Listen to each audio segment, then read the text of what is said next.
아니, 그 나이에 스마트폰을 뭐하러 샀대? 그러게 말이야. 좀 말렸어야지. 손녀가 사준 스마트폰 하나 때문에 3억 원 가까운 노후 자금이 눈앞에서 사라지는 걸 직접 봤습니다. 이 이야기를 들으시면서 아마 이런 생각 드실 거예요. 설마 그렇게 쉽게 당해? 요즘 누가 그런 문자에 속아? 본인이 조심했어야지. 그런데요. 이건 특별히 어리석은 사람의 이야기가 아닙니다. 지금 이 영상을 보고 계신 부모님 혹은 바로 우리 이야기일 수도 있어요. 잠깐만요. 사연 시작하기 전에 이런 이야기들이 의미 있다고 느껴지신다면 구독과 좋아요 한 번만 눌러주세요. 이 선택이 누군가의 인생을 지켜줄 수도 있습니다. 그럼 이제 모든 일이 시작된 그날로 돌아가 제 이야기를 시작할게요. 어제처럼 기억합니다. 손녀 수아가 제 생일이라고 조그만 상자를 내밀었을 때 제 손이 떨렸습니다. 할아버지, 이거 제가 사드린 거예요. 그녀의 눈은 반짝였고 저도 모르게 미소가 번졌습니다. 상자를 열자 최신 스마트폰이 들어 있었습니다. 화면은 반짝였고 손에 쥐는 순간 뭔가 신기한 세상이 제 앞에 열린 느낌이었죠. 이거면 손주들과 바로바로 연락할 수 있겠네. 그날 저녁 거실 소파에 앉아 느릿느릿 화면을 만지면서 수아에게 사진도 보내고 메시지도 확인했습니다. 사실 저는 평생 기술이라는 것과 거리를 두고 살아왔습니다. 젊은 시절 공장에서 일하면서 손으로 직접 만지고 눈으로 보는 것만 믿었죠. 그게 제 방식이었습니다. 퇴직 후에는 아내와 함께 작은 가게를 운영하면서 손님들과 얼굴을 마주하며 장사를 했습니다. 현금이 오가고 영수증을 손으로 끊어주는 그런 삶이었습니다. 그런 제가 스마트폰을 갖게 된 건 순전히 손주들 때문이었습니다. 큰 손주는 서울에서 대학을 다니고 작은 손주는 부산에서 취업 준비를 하고 있었죠. 명절에나 겨우 얼굴을 볼 수 있는 손주들이었습니다. 수아만이 유일하게 같은 동네에 살면서 자주 들러주곤 했습니다.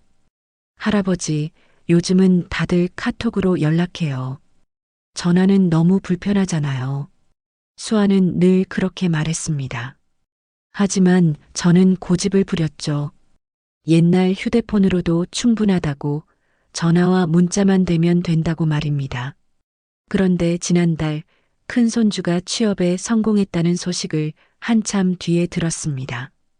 가족 단체 채팅방에 올라온 사진과 메시지들을 저만 보지 못했던 겁니다. 그때 처음으로 소외감을 느꼈습니다. 가족의 중요한 순간들이 제가 모르는 사이에 지나가고 있었던 겁니다. 그 이후로 마음이 바뀌기 시작했습니다. 하지만 스마트폰은 너무 비쌌습니다. 제 용돈으로는 엄두도 낼 수 없는 금액이었죠. 그래서 그냥 포기하려던 참이었습니다. 그런데 수아가 제 생일 선물로 스마트폰을 사준 겁니다. 나중에 안 사실이지만 수아는 아르바이트를 2군데나 뛰면서 3달 동안 돈을 모았다고 합니다. 대학생인 손녀가 할아버지를 위해 그렇게 애를 쓴 것을 알았을 때 눈물이 핑 돌았습니다. 수아야, 이거 얼마나 비싼 건데. 할아버지, 이제 우리 매일 연락해요. 사진도 보내드릴게요. 그녀의 환한 미소를 보면서 저는 이 작은 기계 하나가 제 남은 인생을 얼마나 풍요롭게 만들어줄지 상상했습니다. 수아는 그날 저녁 내내 제 옆에 앉아서 사용법을 알려줬습니다.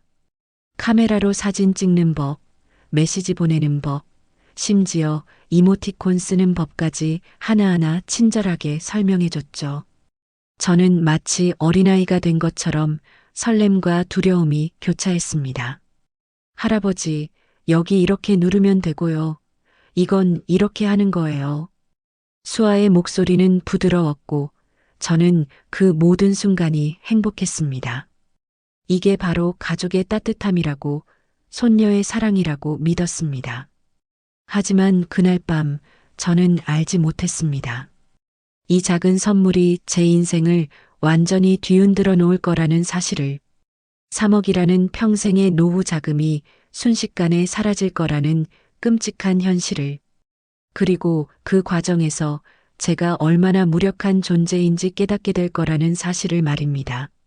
스마트폰을 받은 다음 날부터 저는 완전히 새로운 세상에 빠져들었습니다. 아침에 눈을 뜨면 제일 먼저 손에 쥐는 게 그 반짝이는 화면이었죠. 손주들에게 할아버지도 이제 스마트폰 있다고 자랑스럽게 메시지를 보냈습니다. 큰 손주에게서 답장이 왔습니다. 할아버지 대박. 이제 우리 매일 연락해요. 작은 손주도 엄지척 이모티콘을 보내왔습니다. 그 작은 그림 하나에 제 하루가 밝아졌습니다. 아내도 옆에서 신기하다는 듯 바라봤죠. 여보, 이제 우리도 세상 돌아가는 거 다 볼 수 있겠어요. 그러게 말이요. 손주들이 뭐 하는지도 바로바로 알 수 있고, 하지만 문제는 그 다음부터 시작됐습니다. 수아가 알려준 기본적인 것들 말고는 제가 아는 게 거의 없었던 겁니다. 화면에 뜨는 알림창들이 무슨 의미인지, 어떤 앱은 뭐 하는 건지 전혀 감이 오지 않았습니다. 어느 날 오후 낯선 번호에서 문자가 하나 왔습니다. 고객님, 택배가 도착했습니다. 확인 부탁드립니다. 그 아래에는 주소처럼 보이는 링크가 달려 있었습니다. 저는 아무 생각 없이 그걸 눌렀습니다. 택배라니, 혹시 큰 손주가 선물을 보낸 건가 싶었거든요. 화면이 바뀌면서 뭔가 설치되는 듯한 표시가 나왔습니다. 하지만 저는 그게 뭔지 알 수 없었죠. 그냥 화면이 원래대로 돌아오길 기다렸습니다. 몇 초 후 아무 일도 없었다는 듯 평범한 화면이 떴습니다. 이상하네. 택배가 어디 있다는 거지? 혼잣말을 하면서도 저는 별로 신경 쓰지 않았습니다. 그저 잘못 온 문자려니 했죠. 그날 저녁 또 다른 문자가 왔습니다. 이번에는 은행에서 온 것처럼 보였습니다. 고객님의 보안 등급이 낮습니다. 계좌 보호를 위해 확인이 필요합니다. 그 아래에도 링크가 있었습니다. 저는 순간 불안해졌습니다. 평생 모은 돈이 들어있는 계좌인데 보안 등급이 낮다니요. 저축은행에서 정기예금도 들어놓고 시중은행에도 목돈을 넣어둔 상태였습니다. 총 3억 정도 되는 돈이었죠. 젊은 시절 공장에서 밤낮으로 일했습니다. 주말도 없이 야근 수당을 받으며 한 푼 두 푼 모았죠. 퇴직금도 한 번에 쓰지 않고 꼭꼭 숨겨뒀습니다. 가게를 운영하면서도 이익이 나면 바로 저축했습니다. 그렇게 40년을 살았습니다. 그 돈은 단순한 숫자가 아니었습니다. 제 인생 그 자체였죠. 아내와 함께 늙어가면서 쓸 노후 자금이고, 손주들이 결혼할 때 줄 축의금이고, 제가 아플 때 병원비로 쓸 생명줄이었습니다. 그런 돈이 위험하다니 저는 당황했습니다. 손이 떨리면서도 링크를 눌렀습니다. 화면이 바뀌면서 은행 로고가 떴습니다. 너무나 정교했죠. 진짜 은행 사이트처럼 보였습니다. 고객님, 본인 확인을 위해 계좌번호와 비밀번호를 입력해 주세요. 저는 망설였습니다. 비밀번호를 입력하는 게 맞나 싶었거든요. 하지만 화면 위에는 입력하지 않으면 계좌가 정지될 수 있습니다라는 경고문이 떠 있었습니다. 이걸 해야 하나? 아내를 불러볼까 했지만 아내는 마트에 장 보러 나간 상태였습니다. 저는 혼자 결정해야 했습니다. 결국 저는 계좌번호를 입력했습니다. 그리고 비밀번호까지. 손가락이 떨렸지만 제 돈을 지켜야 한다는 생각뿐이었습니다. 화면에 확인 중입니다라는 메시지가 떴고 잠시 후 보안 설정이 완료되었습니다라는 문구가 나타났습니다. 저는 안도의 한숨을 쉬었습니다. 휴, 다행이네. 그렇게 생각하면서 스마트폰을 내려놓았습니다. 그날 밤 잠자리에 들면서도 뭔가 찝찝한 기분이 들었습니다. 하지만 피곤함이 몰려와 그대로 잠들었죠. 꿈속에서 저는 손주들과 함께 웃고 있었습니다. 수아가 스마트폰으로 사진을 찍어주고 큰 손주와 작은 손주가 양옆에서 제 팔짱을 끼고 있었습니다. 그게 제 마지막 평화로운 밤이었습니다. 다음 날 아침 제 인생은 완전히 뒤집혔으니까요. 그리고 그 순간부터 저는 제가 얼마나 어리석었는지, 얼마나 무지했는지 뼈저리게 깨닫게 됩니다. 스마트폰 화면 속에 숨어 있던 악마는 이미 제 모든 것을 집어삼킬 준비를 마친 상태였습니다. 그리고 저는 그걸 전혀 눈치채지 못한 채 제 손으로 직접 문을 열어준 셈이었죠. 다음 날 아침 평소처럼 일어나 화장실을 다녀온 후 거실로 나왔습니다. 아내는 벌써 일어나 아침 준비를 하고 있었죠. 여보, 오늘 은행 좀 다녀올까 해요. 무슨 일인데?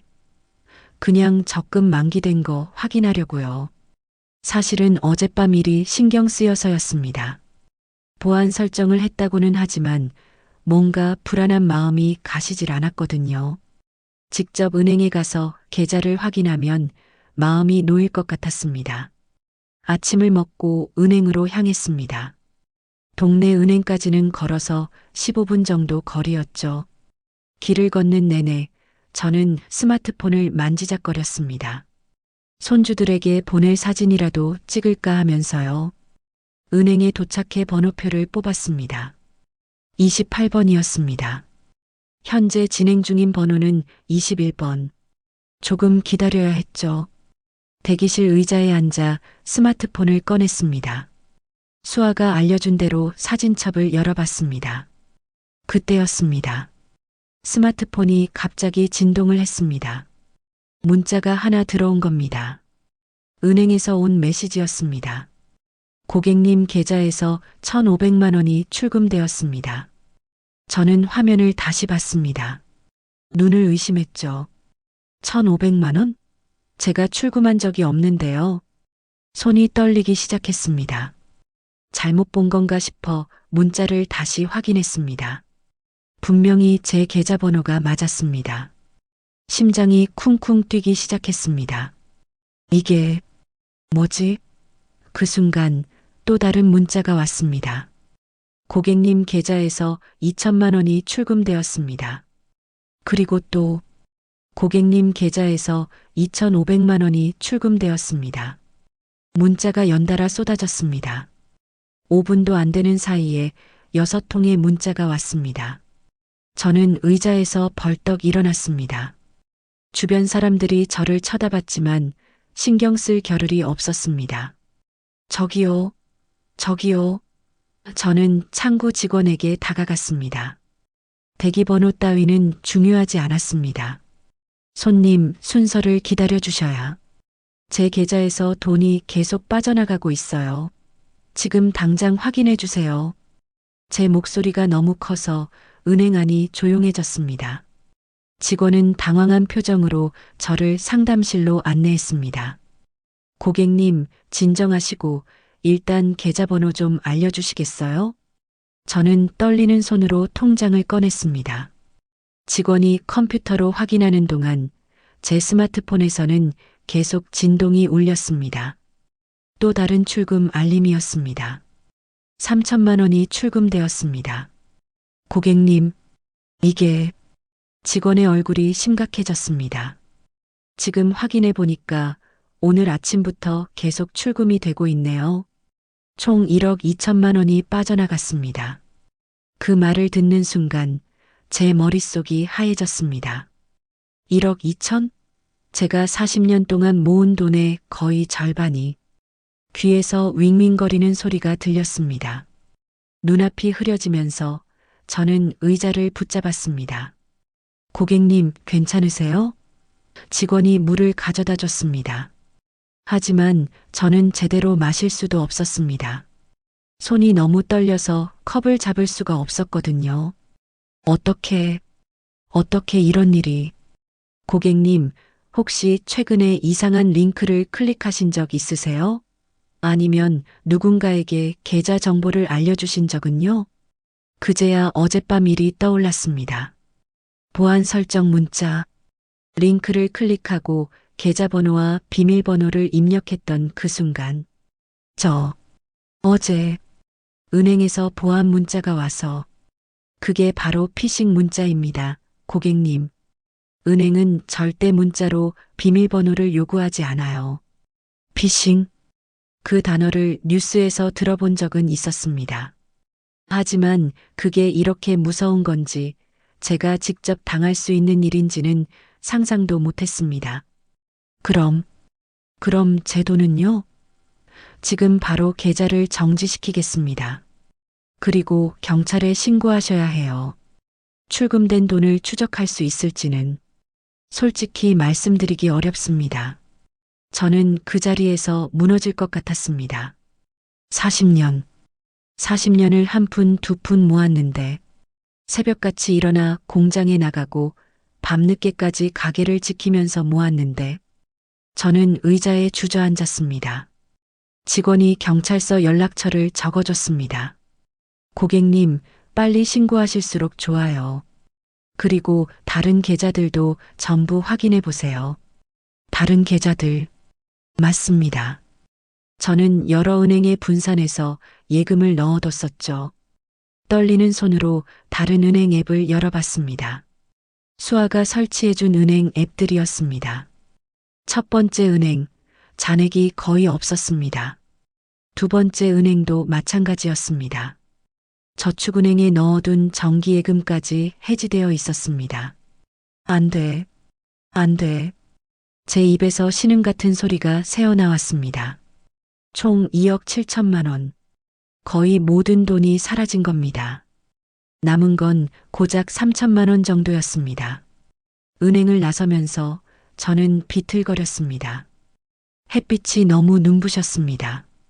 아니, 눈물 때문에 앞이 보이지 않는 건지도 몰랐습니다. 손에 쥔 스마트폰이 마치 뜨거운 불덩이처럼 느껴졌습니다. 이게 다 이것 때문이었습니다. 손녀의 사랑이 담긴 선물이 제 인생을 송두리째 앗아간 흉기가 된 겁니다. 집으로 돌아가는 길이 얼마나 멀게 느껴졌는지 모릅니다. 평소 같으면 15분이면 충분한 거리였지만 그날은 1시간처럼 길게 느껴졌죠. 다리에 힘이 들어가지 않았습니다. 몇 번이나 길가 벤치에 앉아 숨을 고르면서 걸었습니다. 손에 든 스마트폰을 내팽개치고 싶었습니다. 하지만 그럴 수도 없었죠. 이게 지금 유일한 증거였으니까요. 화면을 볼 때마다 출금 문자들이 그대로 남아 있었습니다. 제 인생이 무너지는 과정을 낱낱이 기록한 증거들이었습니다. 대문을 열고 들어서는데 아내가 마당에서 화분을 정리하고 있었습니다. 어머, 벌써 왔어요? 은행 일 금방 끝났네요. 아내의 밝은 목소리가 제 심장을 찔렀습니다. 뭐라고 말해야 할까요? 어떻게 설명해야 할까요? 여보, 제 목소리는 떨렸습니다. 아내가 이상함을 느끼고 저를 돌아봤습니다. 왜 그래요? 얼굴이 왜 그래요? 우리 돈이. 그 말을 꺼내는 순간 목이 메었습니다. 아내가 다가왔습니다. 무슨 일이에요? 대체 무슨 일이 있었어요? 저는 거실로 들어가 소파에 주저앉았습니다. 아내도 따라 들어와 제 옆에 앉았죠. 그리고 떨리는 목소리로 모든 것을 설명했습니다. 어제 받은 문자, 링크를 클릭한 것, 계좌 정보를 입력한 것, 그리고 오늘 아침 은행에서 확인한 끔찍한 현실. 아내의 얼굴이 점점 창백해졌습니다. 그래서 얼마나 없어졌는데요? 거의 다요. 2억 7천. 뭐라고요?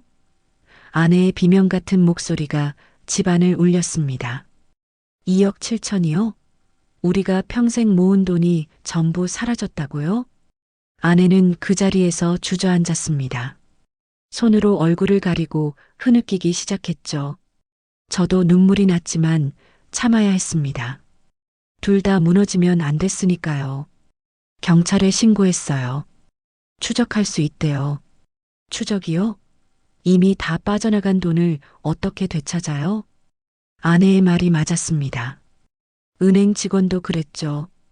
이미 여러 계좌로 분산되어 해외로까지 빠져나갔을 가능성이 크다고, 되찾을 가능성은 희박하다고. 하지만 저는 희망의 끈을 놓을 수 없었습니다. 그날 오후 경찰서로 향했습니다. 아내도 함께 갔죠. 사이버 범죄 신고 창구에 도착했을 때 이미 몇 명의 피해자들이 앉아 있었습니다. 대부분 저희처럼 나이 든 분들이었습니다. 한 할머니는 울면서 형사에게 하소연하고 있었죠. 제발요, 제발 찾아주세요. 그게 우리 손자 학원비예요. 제가 몇 년을 모은 돈인데. 그 모습을 보면서 저만 당한 게 아니라는 걸 알았습니다. 하지만 위안이 되지는 않았습니다. 오히려 더 참담했죠. 드디어 제 차례가 왔습니다.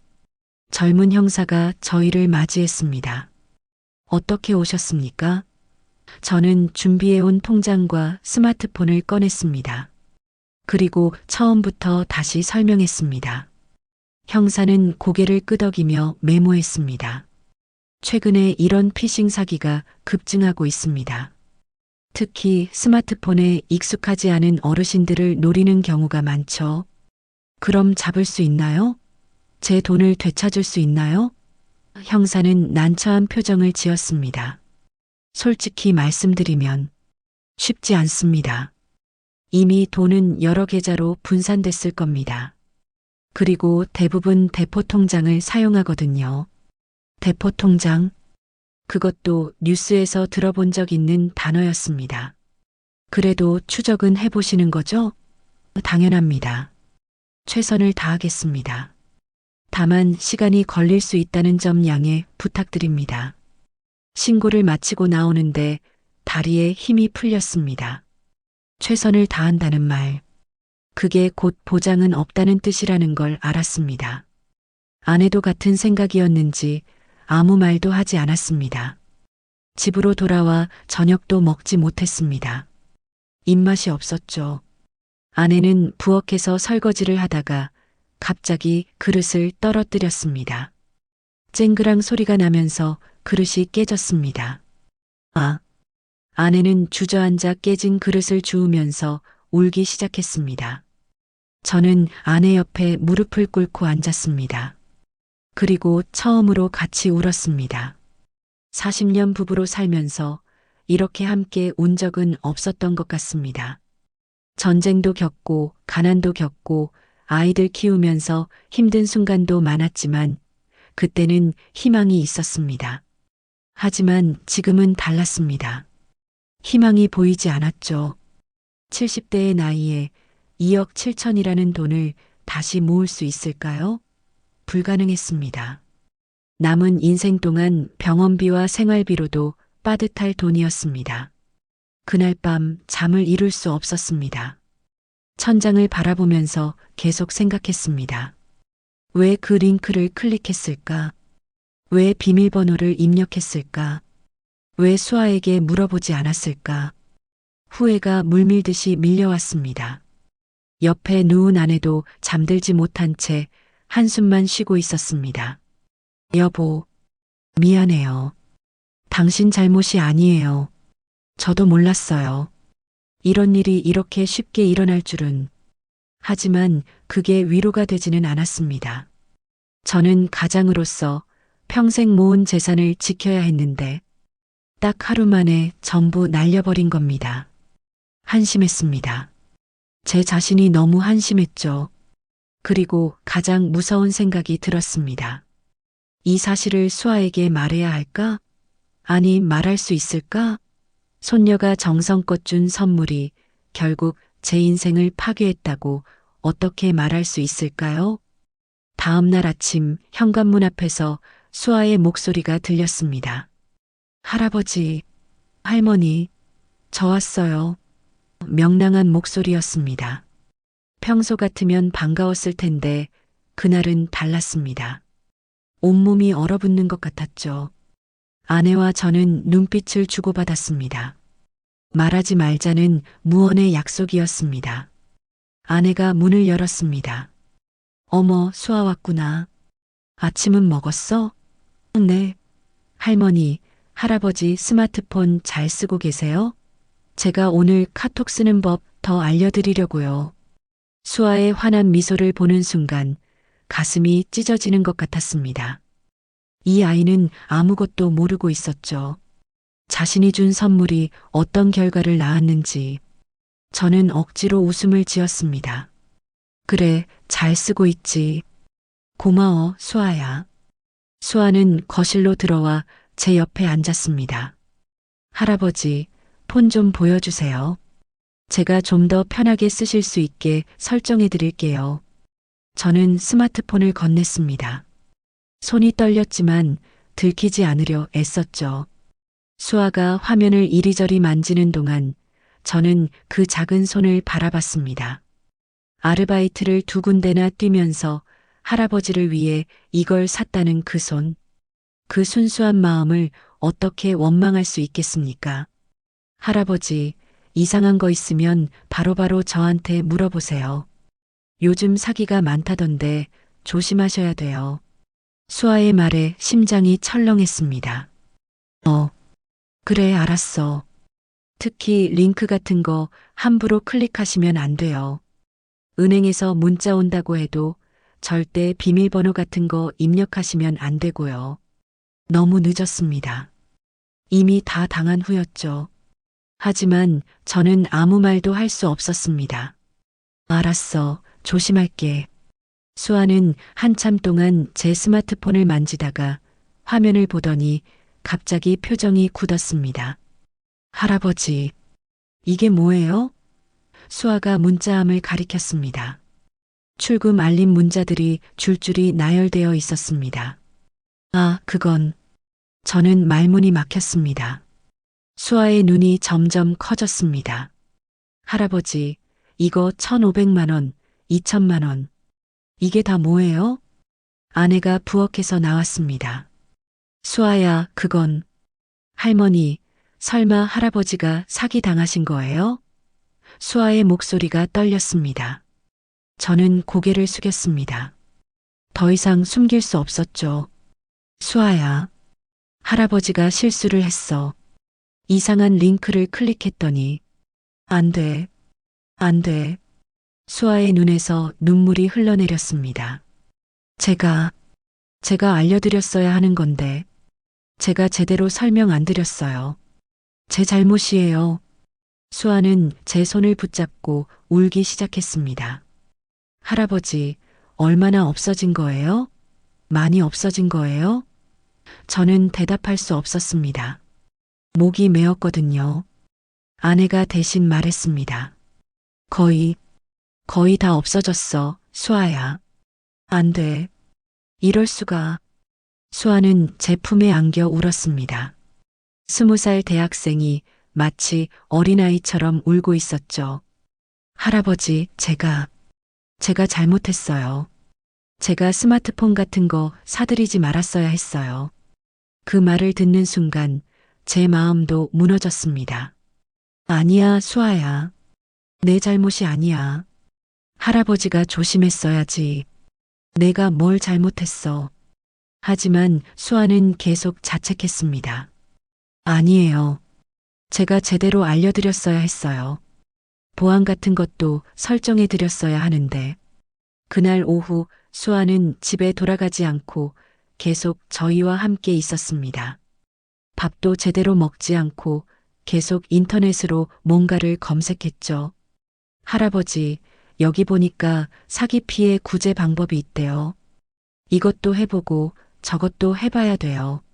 수아는 하나하나 메모하면서 해야 할 일들을 정리했습니다. 금융감독원 신고, 피해 구제 신청, 법률 상담. 20살 손녀가 평생을 살아온 저보다 훨씬 침착하게 대응하고 있었습니다. 그 모습을 보면서 저는 깨달았습니다. 세상이 너무 빨리 변했다는 것을. 제가 살아온 방식으로는 더 이상 이 세상을 살아갈 수 없다는 것을. 그리고 그게 너무 서러웠습니다. 수아야, 이제 그만하고 집에 가거라. 늦었어. 싫어요. 저 오늘 여기서 잘래요. 할아버지, 할머니 혼자 두면 안 될 것 같아요. 수아의 눈은 붉게 부어 있었습니다. 하지만 그 눈빛은 단호했죠. 그날 밤 수아는 제 옆방에서 잤습니다. 하지만 저는 또 잠을 이루지 못했습니다. 벽 너머에서 수아가 흐느끼는 소리가 들렸습니다. 작게, 아주 작게. 저희가 듣지 못하게 참으면서 우는 소리였죠. 그 소리를 듣는 게 칼로 가슴을 찌르는 것보다 아팠습니다. 돈을 잃은 것보다 손녀에게 이런 고통을 안겨준 게 더 괴로웠습니다. 제가 조심했더라면, 제가 좀 더 공부했더라면, 제가 수아에게 물어봤더라면. 하지만 후에는 아무것도 되돌릴 수 없었습니다. 시간은 흘러갔고, 돈은 사라졌고, 저희 가족은 이렇게 상처만 남았습니다.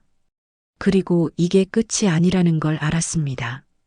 더 큰 고통이, 더 깊은 절망이 저를 기다리고 있었습니다. 왜냐하면 이 소식은 곧 다른 가족들에게도 알려질 테니까요. 3일 후 큰아들이 찾아왔습니다. 수아가 결국 이야기한 모양이었죠. 현관문이 열리는 소리와 함께 무겁고 빠른 발걸음이 들렸습니다. 아버지, 큰아들 민수의 목소리는 다급했습니다. 거실로 들어선 민수의 얼굴은 창백했습니다. 아버지, 수아한테 들었어요. 이게 정말이에요? 2억 7천이 다 사라졌다고요? 저는 고개를 끄덕였습니다. 말할 힘조차 없었죠. 민수는 소파에 털썩 주저앉았습니다. 이럴 수가. 어떻게 이런 일이. 민수는 머리를 감싸쥐었습니다. 그러더니 갑자기 고개를 들어 저를 쳐다봤습니다. 아버지, 어떻게 그렇게 쉽게 링크를 클릭하실 수가 있어요? 요즘 뉴스에서 매일 나오는 얘기잖아요. 그 말에 가슴이 철렁했습니다. 민수야. 아니, 진짜 이해가 안 가요. 평생 그렇게 조심하시던 분이 어떻게 처음 쓰는 스마트폰에 비밀번호까지 입력하세요? 민수의 목소리는 점점 높아졌습니다.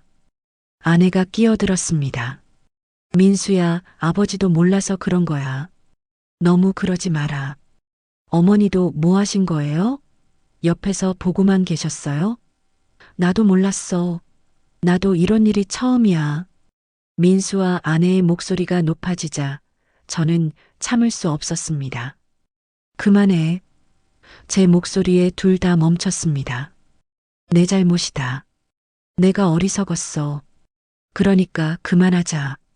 민수는 한숨을 크게 쉬었습니다. 아버지, 그 돈이 얼마나 중요한 돈인지 아세요? 안다. 너무 잘 알아. 그 돈으로 제 딸 대학 등록금 보태려고 하셨잖아요. 작은 동생 아들 결혼 자금도 보태주시려고 하셨고요. 맞는 말이었습니다. 저는 손주들의 미래를 위해 그 돈을 아껴왔습니다. 큰 손녀는 내년에 대학 들어가고 작은 손자는 내후년에 결혼을 앞두고 있었죠. 그 아이들에게 조금이라도 보탬이 되고 싶었습니다. 그리고 아버지 병원비요. 작년에 검진 받으실 때 의사가 뭐라고 했어요? 정기적으로 검사 받으라고 했잖아요. 그 돈은 어떻게 하실 거예요? 민수의 말에 아내의 얼굴이 더 굳어졌습니다. 맞았습니다. 제 건강도 예전 같지 않았죠. 그때 작은 아들 현수도 도착했습니다. 민수가 연락한 모양이었죠. 현수는 들어서자마자 분위기를 눈치챘습니다. 형님, 현수야, 너도 들었지? 아버지가 사기 당하신 거. 현수는 저를 보더니 천천히 다가왔습니다. 그리고 제 옆에 앉았죠. 아버지, 많이 힘드시죠? 그 따뜻한 말 한마디에 제 눈가가 뜨거워졌습니다. 미안하다, 현수야. 아버지가 쓸모없어서 아니에요, 아버지. 현수가 제 손을 잡았습니다. 누구나 실수할 수 있어요. 요즘 사기 수법이 얼마나 교묘한데요. 민수가 끼어들었습니다. 현수야, 그게 문제가 아니잖아. 2억 7천이야. 우리 형제가 평생 벌어도 모으기 힘든 돈이라고. 형님, 지금 그게 중요해요?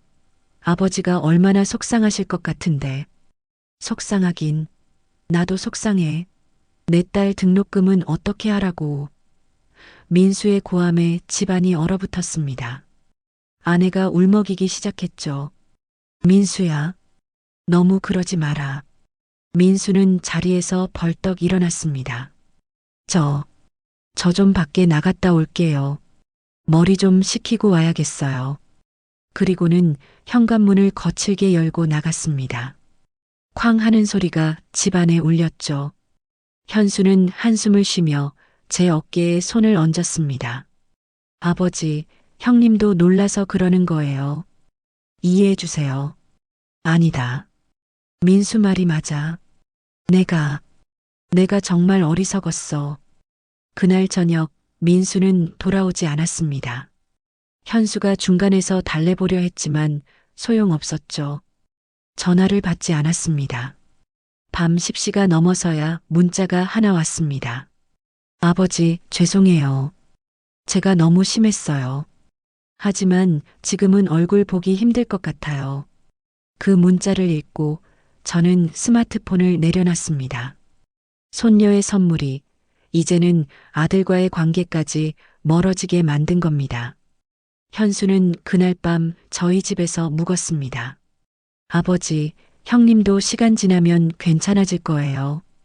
하지만 저는 알고 있었습니다. 돈 문제는 가족조차 갈라놓는다는 걸. 특히 이렇게 큰 돈이라면요. 평생 화목하게 지냈던 가족이 단 하루의 실수로 금이 가기 시작한 겁니다. 다음 날 아침 민수의 아내에게서 전화가 왔습니다. 며느리 혜진이었죠. 아버님, 민수 오빠가 어젯밤 술을 너무 많이 마셨어요. 계속 중얼거리더라고요. 우리 딸은 어떻게 하나, 등록금은 어떻게 마련하나 하면서요. 가슴이 찢어지는 것 같았습니다. 혜진아, 미안하다. 아버지가 잘못했어. 아니에요, 아버님. 민수 오빠도 아버님 걱정해요. 그냥 너무 놀라서 그런 거예요. 혜진의 목소리도 떨렸습니다. 전화를 끊고 저는 창밖을 바라봤습니다. 하늘은 맑았지만 제 마음은 잿빛이었습니다. 돈을 잃은 것보다 가족에게 상처를 준 게 더 아팠습니다. 그리고 이게 끝이 아니라는 걸 알았죠. 앞으로 더 많은 사람들이 이 사실을 알게 될 겁니다. 친척들, 친구들, 이웃들. 그들의 눈빛, 그들의 수군거림, 그들의 동정 어린 시선. 그 모든 걸 견뎌내야 했습니다. 그리고 무엇보다 저는 제 자신을 용서할 수 없었습니다. 일주일이 지나자 소문은 온 동네에 퍼졌습니다. 제가 직접 말하지 않았어도 어떻게든 소식은 새어나가는 법이죠. 장을 보러 나가면 사람들의 시선이 느껴졌습니다. 저 사람이 스마트폰으로 2억 넘게 날린 그 사람이야. 그런 속삭임이 등 뒤에서 들리는 것 같았습니다. 단골 슈퍼에 갔을 때였습니다. 평소 친하게 지내던 주인 아주머니가 이상하게 말을 아꼈습니다. 어서 오세요. 그 짧은 인사만 하고는 계산대 뒤로 물러났죠. 예전 같으면 이런저런 이야기를 나누곤 했는데 말입니다. 계산을 하고 나오는데 뒤에서 목소리가 들렸습니다. 아니, 그 나이에 스마트폰을 뭐하러 샀대? 그러게 말이야. 자식들이 좀 말렸어야지. 2억이면 우리가 평생 모아도 힘든 돈인데. 걸음을 멈출 수밖에 없었습니다. 뒤를 돌아보고 싶었지만 그럴 용기가 없었죠. 그냥 고개를 숙이고 빠르게 걸었습니다. 집으로 돌아오는 길, 공원 벤치에 앉아 있는 동네 노인들이 보였습니다. 평소 같으면 합류해서 이런저런 이야기를 나누곤 했는데 그날은 그냥 지나쳤습니다. 철수 씨, 뒤에서 누군가 불렀습니다. 오랜 친구 병호였습니다. 자네 요즘 어디 아픈가? 얼굴이 왜 그래? 저는 억지로 웃었습니다. 아니야, 괜찮아. 나 다 들었네. 스마트폰 사기당했다며? 순간 얼굴이 화끈거렸습니다. 어떻게 알았어? 여기가 어디야? 소문 안 나겠나? 그래서 얼마나 당한 건가? 병호의 눈빛에는 걱정보다는 호기심이 더 많이 담겨 있었습니다. 좀 됐어. 얼마나? 그냥 좀. 제가 얼버무리자 병호가 고개를 끄덕였습니다. 2억이라고 들었는데 맞나? 저는 대답하지 않았습니다. 병호는 혀를 찼습니다. 쯧쯧, 그 나이에 스마트폰은 왜 샀나? 우리 같은 사람들은 그런 거 쓰면 안 되는 거야. 그 말이 비수처럼 꽂혔습니다. 우리 같은 사람들, 늙고 무지한 사람들, 새로운 기술을 이해할 수 없는 사람들, 세상의 짐이 되는 사람들. 병호는 그런 의미로 한 말이 아니었을지 모르지만 저는 그렇게 들렸습니다. 나 먼저 갈게. 저는 병호를 뒤로하고 서둘러 집으로 향했습니다.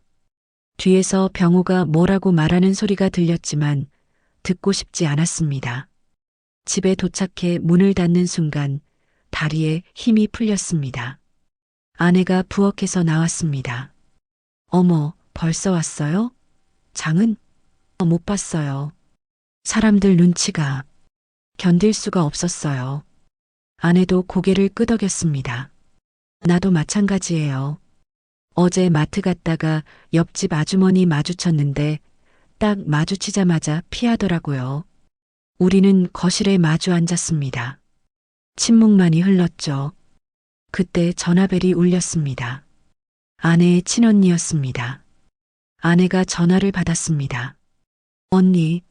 하지만 곧 아내의 얼굴이 굳어졌습니다. 아니, 언니. 그게 아니라. 언니, 잠깐만요. 듣기만 하지 말고. 언니. 결국 아내는 전화를 끊어버렸습니다. 손이 떨리고 있었죠.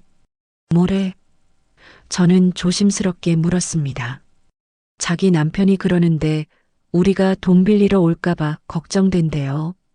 그래서 미리 말하는 건데 지금 형편이 어려워서 돈 없다고 하래요. 아내의 목소리는 떨렸습니다. 40년을 자매로 살았는데 이럴 수가. 아내는 울음을 터뜨렸습니다. 저도 눈물이 났지만 참았습니다. 누군가는 견뎌야 했으니까요. 하지만 마음속에서는 분노가 치밀어 올랐습니다. 사기꾼들에게, 이 상황을 만든 모든 것들에게. 그날 밤 또 다른 전화가 왔습니다. 이번에는 제 동생이었습니다. 형님, 들었어요. 많이 힘드시죠? 응. 형님, 제가 도와드리고 싶은데 저희도 애들 학원비에 대출금 갚느라 여유가 없어서요. 저는 아무 말도 하지 않았습니다. 동생은 계속 말했습니다. 그리고 형수님께 여쭤볼 게 있는데요. 혹시 우리 엄마가 형님한테 준 땅 문서, 그거 아직 형님 명의죠? 그 순간 모든 게 이해됐습니다. 동생은 도우러 전화한 게 아니었습니다. 그래, 내 명의야. 왜? 아니, 혹시나 해서요. 형님이 힘드시니까 그 땅이라도 팔 생각하시는 거 아닌가 해서요. 그거 우리 엄마가 원래 저한테 주려던 건데. 됐어. 그런 생각 없으니까 걱정 마. 전화를 끊고 저는 한숨을 쉬었습니다. 돈이 없어지자 사람들의 본 모습이 보이기 시작했습니다. 친구들의 호기심 어린 눈빛, 친척들의 경계심, 심지어 동생마저 재산을 걱정하는 모습. 이게 인간의 본성인가 싶었습니다. 다음 날 민수에게서 문자가 왔습니다. 아버지, 제가 조사해 봤는데요. 사기 피해 회복은 거의 불가능하답니다. 경찰도 딱히 방법이 없대요. 이제 우리가 현실을 받아들여야 할 것 같아요. 현실. 2억 7천이 사라진 현실. 노후 자금이 없어진 현실. 손주들을 도와줄 수 없는 현실. 가족들에게 짐이 되는 현실. 동네 사람들의 수군거림 속에서 살아야 하는 현실. 저는 스마트폰을 내려다봤습니다. 이 작은 기계 하나가 제 인생을 완전히 바꿔놓았습니다. 행복했던 노년을, 존경받던 가장을, 평화로웠던 가족을 모두 앗아가 버렸죠. 그리고 이제 저는 이 절망 속에서 무엇을 해야 할지 알 수 없었습니다. 2주가 지났습니다. 경찰에서 연락이 왔습니다. 사건을 담당한 형사였죠. 할아버지, 나쁜 소식입니다. 범인들이 사용한 계좌들이 전부 대포 통장이고 이미 돈은 해외로 빠져나간 것으로 추정됩니다. 그럼 한 푼도 못 찾는다는 얘기인가요? 형사는 한참을 망설이다 대답했습니다. 일부는 회수할 수도 있습니다. 하지만 솔직히 말씀드리면 10%도 안 될 겁니다. 그마저도 시간이 얼마나 걸릴지 장담 못합니다. 전화를 끊고 저는 멍하니 앉아 있었습니다. 10%, 2,700만 원. 그게 제가 되찾을 수 있는 전부였습니다. 아내에게 말했을 때 아내는 아무 반응도 보이지 않았습니다. 이미 예상한 듯 했죠. 그럼 우리 앞으로 어떻게 살아요? 아내의 질문에 저는 대답할 수 없었습니다. 남은 돈 3천만 원. 병원비, 생활비, 관리비를 생각하면 몇 년 버티지 못할 금액이었습니다. 그날 밤 저는 처음으로 죽음을 생각했습니다. 이렇게 가족들에게 짐이 되느니 차라리 사라지는 게 낫지 않을까? 보험금이라도 남겨주면 아이들에게 도움이 되지 않을까? 그런 생각들이 머릿속을 가득 채웠습니다. 욕실로 들어가 거울을 봤습니다.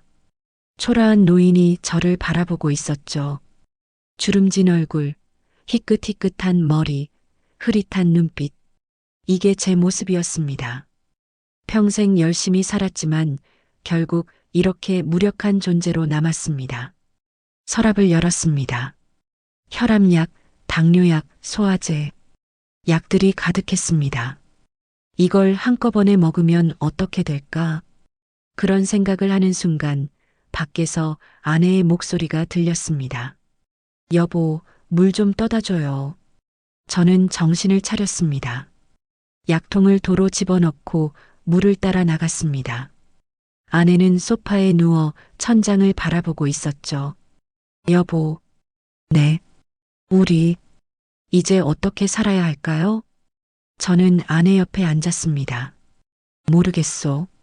정말 모르겠어요. 민수가 오늘 또 전화했어요. 딸아이 등록금 때문에 학자금 대출 알아본대요. 제 가슴이 찢어지는 것 같았어요. 내 잘못이요. 당신 잘못이 아니에요. 세상이 나쁜 거예요. 하지만 저는 알고 있었습니다. 세상 탓만 할 수는 없다는 것을. 제가 좀 더 조심했더라면, 제가 좀 더 공부했더라면, 제가 수아에게 물어봤더라면 이 모든 게 일어나지 않았을 겁니다. 다음 날 수아가 또 찾아왔습니다. 요즘 수아는 거의 매일 들렀죠. 할아버지, 오늘 금융감독원에서 답변 왔어요. 수아는 서류를 꺼내며 설명했습니다. 피해구제 신청이 접수됐대요. 하지만 결과가 나오기까지 몇 달 걸린대요. 수아야, 넌 학교는 안 가니? 괜찮아요. 이번 학기는 수업이 많지 않아요. 하지만 수아의 눈 밑에는 다크서클이 짙게 깔려 있었습니다. 밤낮으로 인터넷을 뒤지며 피해 회복 방법을 찾느라 잠도 제대로 못 자는 게 분명했죠. 수아야, 이제 그만해라. 넌 내 인생을 살아야지. 싫어요. 할아버지 때문에 이렇게 된 건데 제가 어떻게 가만히 있어요. 수아의 눈에 눈물이 고였습니다. 제가 제대로 알려드렸어야 했는데 보안 앱도 깔아드리고 위험한 것들 다 설명해드렸어야 했는데 아니야, 수아야. 저는 손녀의 손을 잡았습니다. 내 잘못이 아니야. 할아버지가 무식해서 그런 거야. 할아버지는 무식하지 않으세요. 할아버지는 평생 열심히 사셨잖아요. 수아의 울음소리에 아내도 부엌에서 나왔습니다. 셋이서 거실에 앉아 한참을 울었습니다. 가족이 함께 우는 모습이 이렇게 비참할 줄은 몰랐습니다. 그때 현수가 들어왔습니다. 아버지, 수아야. 현수는 우리를 보더니 가방에서 봉투 하나를 꺼냈습니다. 아버지, 이거 받으세요. 이게 뭐냐? 500만 원이에요. 제가 비상금으로 모아둔 거예요. 안 돼, 현수야. 이건 내 돈이잖아. 아버지께 드리는 거예요. 적은 돈이지만 당분간 생활비로 쓰세요. 현수의 목소리는 단호했습니다. 저는 봉투를 다시 밀었습니다. 안 돼. 너희도 애들 키우느라 힘든데. 아버지, 그냥 받으세요.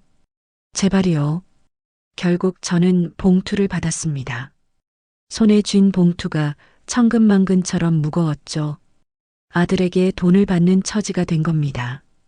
평생 자식들을 먹여 살린 가장이 이제는 거꾸로 손을 벌리는 신세가 됐습니다. 고맙다, 현수야. 그 말밖에 할 수 없었습니다.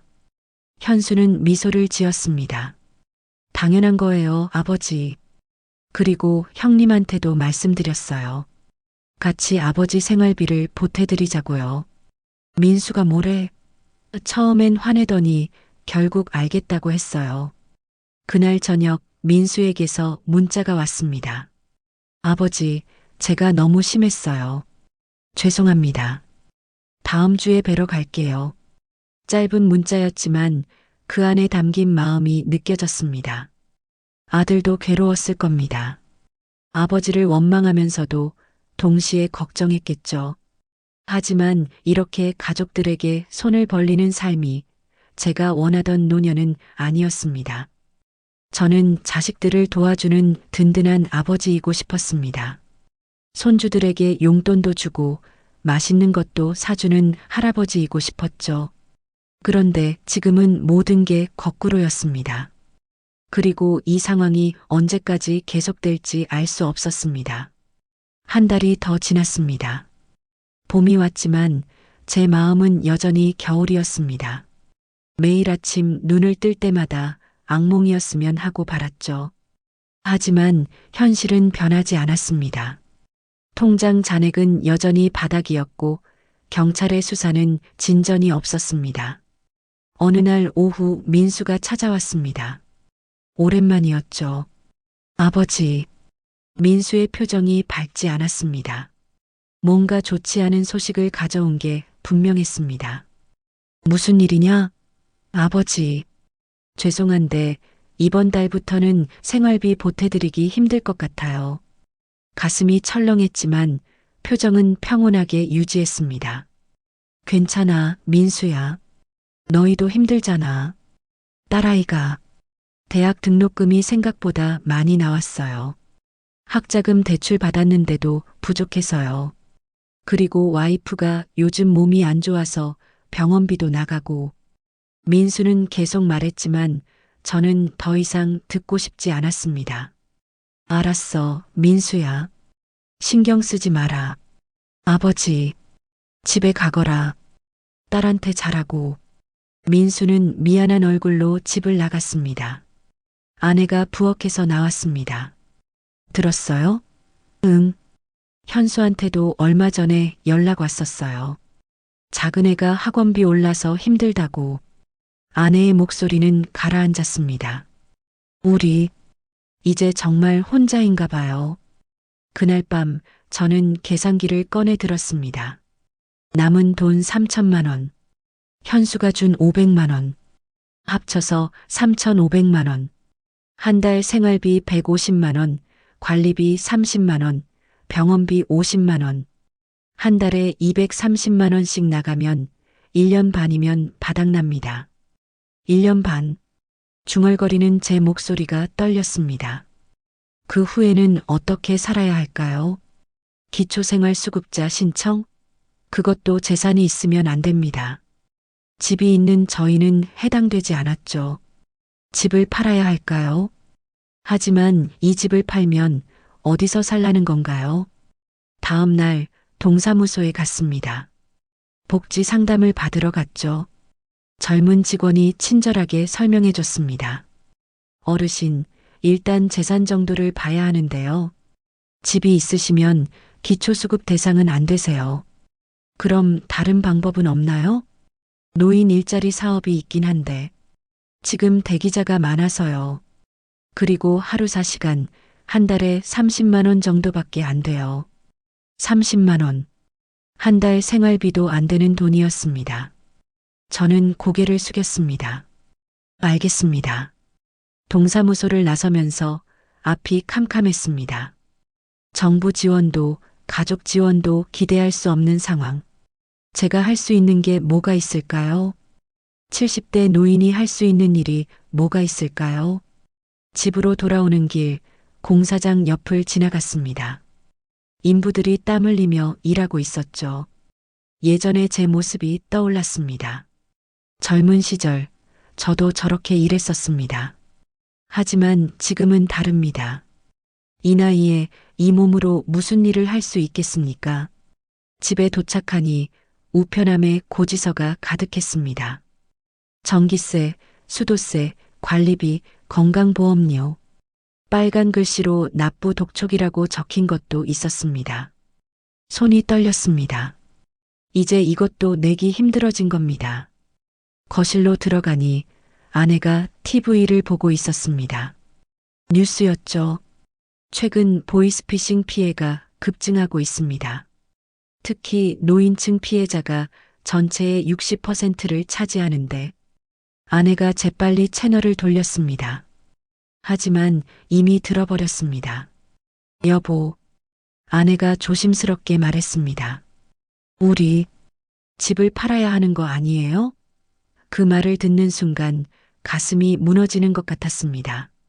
이 집, 30년 전에 대출받아서 겨우 장만한 이 집, 아이들이 자라난 이 집, 손주들이 놀러 오던 이 집, 아직은 아니요. 조금만 더 버텨봅시다. 언제까지요? 1년? 2년? 그 후에는요? 아내의 목소리가 높아졌습니다. 우리 나이에 전세라도 얻어 살라고요? 월세라도 내면서 살라고요? 아내는 울음을 터뜨렸습니다. 차라리 그때 그 스마트폰만 안 샀어도. 그 말에 저도 무너졌습니다. 미안하오. 내가 잘못했소. 우리는 거실 바닥에 앉아 한참을 울었습니다. 그때 초인종이 울렸습니다. 수아였습니다. 손에 큰 봉투를 들고 있었죠. 할아버지, 할머니. 수아는 들어서자마자 봉투를 내밀었습니다. 이거 받으세요. 이게 뭐냐? 제가 아르바이트 3군데 더 구했어요. 새벽 배달도 하고 주말에는 편의점도 하고요. 그래서 이번 달 300만 원 모았어요. 저는 봉투를 받을 수 없었습니다. 안 돼, 수아야. 이건 내 돈이야. 아니에요. 할아버지 거예요. 제가 스마트폰 사드린 게 잘못이었잖아요. 수아는 울면서 봉투를 제 손에 쥐어줬습니다. 제발 받으세요. 저 이거 하려고 학교도 휴학했어요. 뭐? 아내가 놀라서 물었습니다. 휴학을 했다고? 네. 할아버지 도와드리는 게 더 중요해요. 학교는 나중에 다시 다니면 돼요. 수아의 눈은 충혈되어 있었습니다. 밤새 일한 흔적이 역력했죠. 저는 그 자리에서 무릎을 꿇었습니다. 수아야, 미안하다. 할아버지가 미안해. 할아버지, 일어나세요. 왜 이러세요? 하지만 저는 일어날 수 없었습니다. 20살 손녀에게 이런 짐을 지운 제 자신이 너무나 한심했습니다. 그날 밤 저는 결심했습니다. 이렇게는 살 수 없다고, 뭔가 해야 한다고. 하지만 무엇을 해야 할지 아직은 알 수 없었습니다. 그날 밤 잠들지 못하고 천장만 바라봤습니다. 수아의 충혈된 눈, 아내의 울음소리, 민수의 미안한 표정, 현수의 안쓰러운 시선, 모든 게 제 머릿속을 맴돌았습니다. 이렇게 가족들에게 짐이 되어 살 수는 없었습니다. 새벽 4시 저는 조용히 일어났습니다. 아내가 잠든 것을 확인하고 옷을 챙겨 입었죠. 어디로 가야 할지는 몰랐습니다. 그저 이 답답한 현실에서 벗어나고 싶었습니다. 현관문을 열고 나서려는데 뒤에서 목소리가 들렸습니다. 어디 가세요? 아내였습니다. 그냥 바람 좀 쏘러. 거짓말하지 마세요. 당신 지금 뭐 하려는 거예요?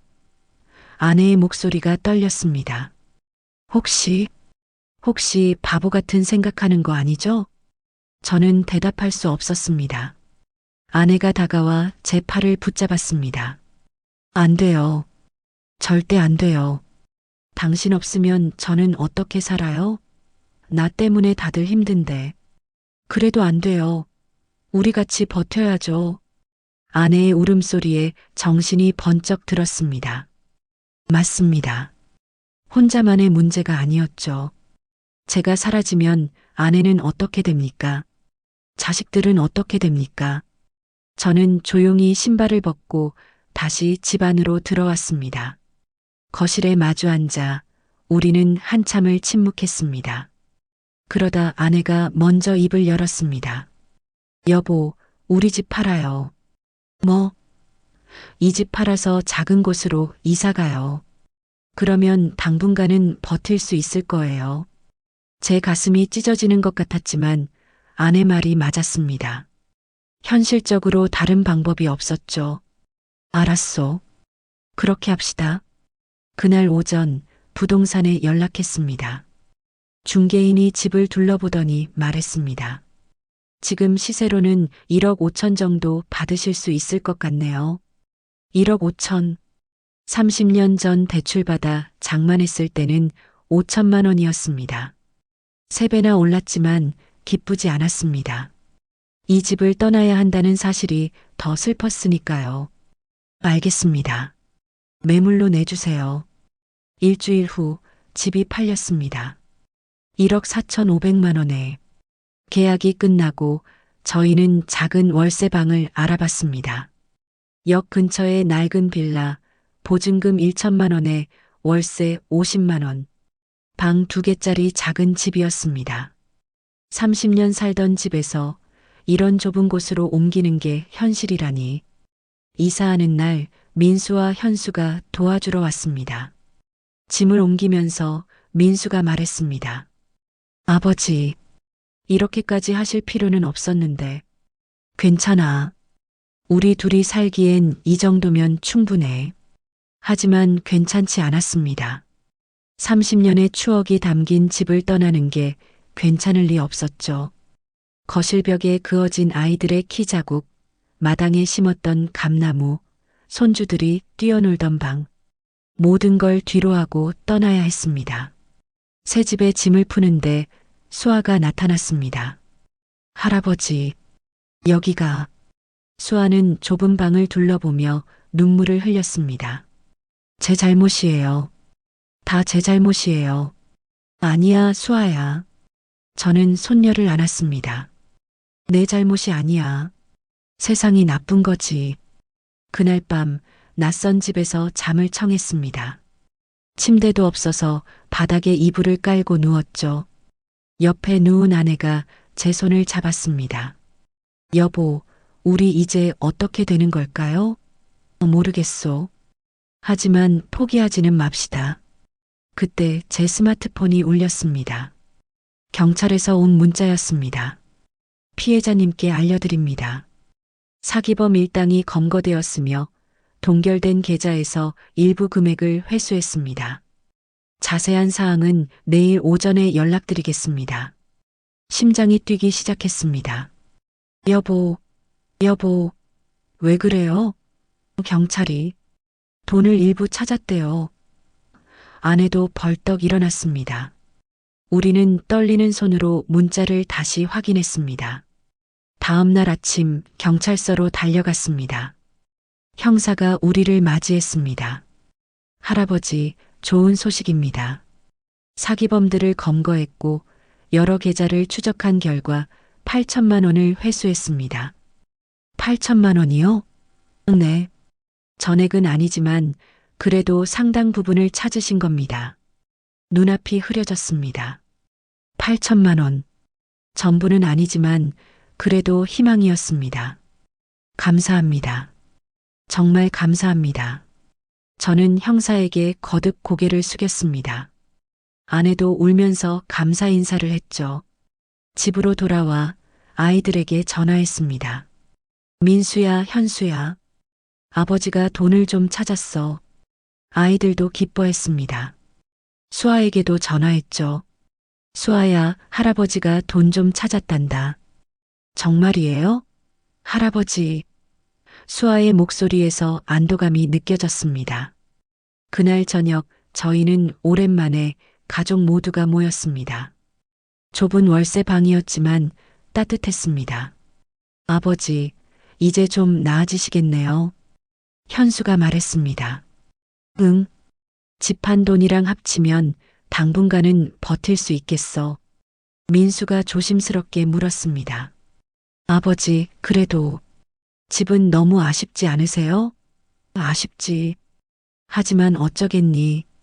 그래도 이렇게 가족이 함께 있으니 그걸로 충분해.